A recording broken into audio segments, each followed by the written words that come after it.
I'm Samuel Rutherford. I'm the Executive Director of Agenda. We're a community organisation that does advocacy and support services for transgender, gender diverse and intersex people, and we were intervening as amicus in the Norrie decision. So Sam, what's your response to today's decision in the High Court? Look, we're delighted with the response. We think the High Court made a really good decision.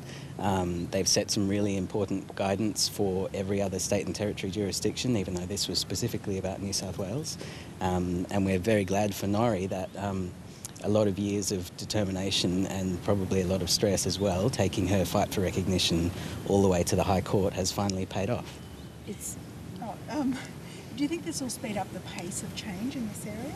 Look, I think it has to. I mean, the High Court is the highest court we have. They've made very clear indications in their judgment that people of non-binary gender identities are in the community and they need to be recognised legally.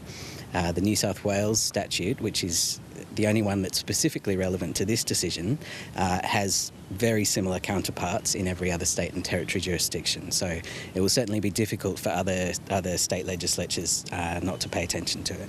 The term non-specific, is that broad enough to cover people in this situation? That's particularly...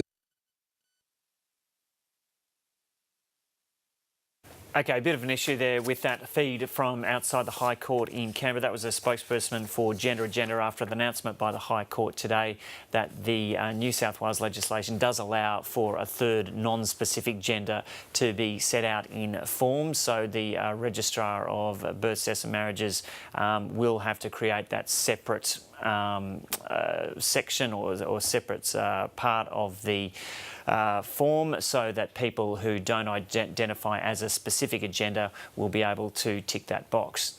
Now,